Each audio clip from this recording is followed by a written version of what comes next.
ब्रेकनंतर पाहूयात पुढची बातमी। दाओसमध्ये पहिल्याच दिवशी महाराष्ट्रामध्ये विक्रमी गुंतवणूक झाली। तब्बल 14 लाख कोटींचे करार करण्यात आले। त्यामुळे महापालिका निवडणुकीमध्ये धुरंधर ठरलेले देवेंद्र फडणवीस यांनी दाओसमध्येही तशीच धुरंधर कामगिरी केली आहे।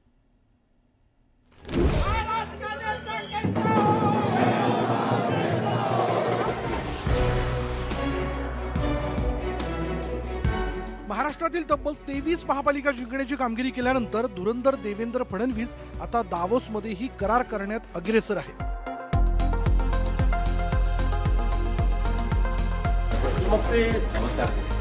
मुख्यमंत्री देवेंद्र फडणवीस यांच्या नेतृत्वात स्वित्झर्लंडमध्येही महाराष्ट्राचा चांगलाच डंका वाजतोय आणि त्यामुळेच दावोसमधील वर्ल्ड इकॉनॉमिक फोरममध्ये जागतिक गुंतवणूकदारांनी महाराष्ट्राला पसंती दिली आहे। पहिल्याच दिवशी महाराष्ट्रात 14 लाख कोटींच्या गुंतवणुकीचे करार करण्यात आले। देश विदेशातील 19 कंपन्यांसोबत सामंजस्य करार झाले। या गुंतवणुकीतून रोजगाराच्या सुमारे 15 लाख संधी निर्माण होण्याचा अंदाज आहे। उत्पादन, डिजिटल सेवा, ऊर्जा, पायाभूत संरचना यातील विकास महाराष्ट्राच्या आर्थिक उन्नतीला मदत करणारा ठरणार आहे।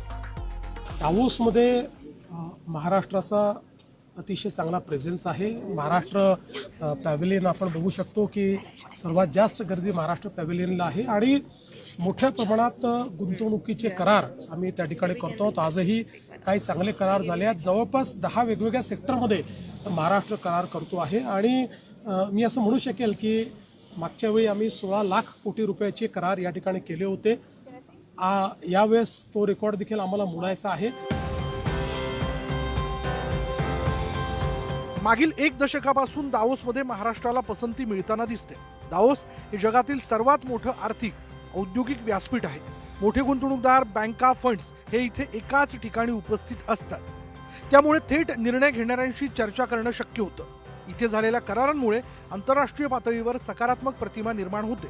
एकंदरीत जागतिक व्यासपीठावर महाराष्ट्रात गुंतवणूक करणं हिताचं आहे हा संदेश देण्यात मुख्यमंत्री देवेंद्र फडणवीस यशस्वी ठरल्याचं स्पष्ट होतंय। Bureau report, news 18 Marathi.